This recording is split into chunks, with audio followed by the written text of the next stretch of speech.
আগামী 31শে অগাস্ট রবিবার অনুষ্ঠিত হতে চলেছে ৭৯তম এশিয়ার দীর্ঘতম ৮১ কিলোমিটার সন্তরণ প্রতিযোগিতা। মুর্শিদাবাদ সুইমিং অ্যাসোসিয়েশনের পক্ষ থেকে আয়োজিত প্রেস মিটে জানানো হয়েছে, এবছর ৮১ কিলোমিটার মূল রেসে অংশ নেবেন ২১ জন প্রতিযোগী।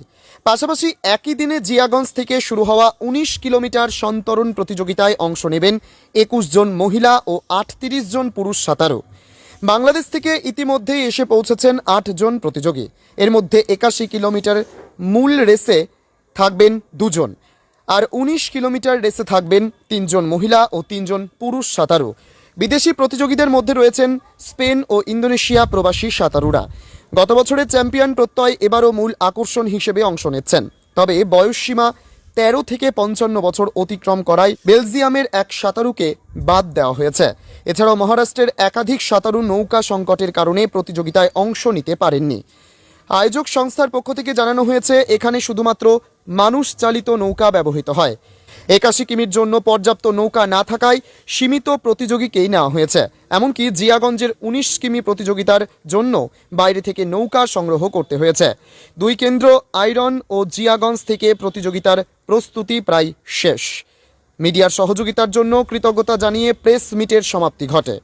আপনারা জানেন যে আমাদের এই পৃথিবীর দীর্ঘতম সন্তরণ প্রতিযোগিতা এবার ৭৯তম বর্ষে পদার্পণ করেছে। এবছর খুব আনন্দের সঙ্গে জানাচ্ছি যে এত পরিমাণ ক্যান্ডিডেট অর্থাৎ সুইমাররা এবার এখানে অংশগ্রহণের জন্য আমাদেরকে নাম পাঠিয়েছে। তাতে আমরা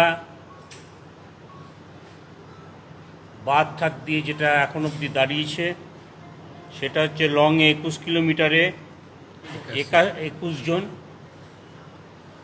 আর আমাদের যেটা ১৯ কিলোমিটার জিয়াগঞ্জ থেকে হয় ছেলে মেয়ে মিলে, সেটা আমাদের হচ্ছে মেয়ে এসছে এবার ২১ জন, আর ১৯ কিলোমিটার ছেলে এসেছে ৩৮ জন।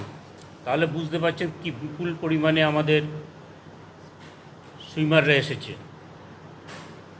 আপনারা জানেন যে আমাদের এবার বাংলাদেশ এসে গেছে, আজকে পৌঁছেও গেছে এখানে। তাদের বড় টিম, তাদের ৮ জনা সুইমার, ৮১তে ২ জন আছেন এবং আমাদের ১৯ কিলোমিটারে ৬ জন আছেন, ৩ জন মেয়ে ৩ জন ছেলে। এছাড়াও স্পেন এসেছে। আমাদের ভারতীয় কিন্তু প্রবাসী ইন্দোনেশিয়ায় তারা সুইমিং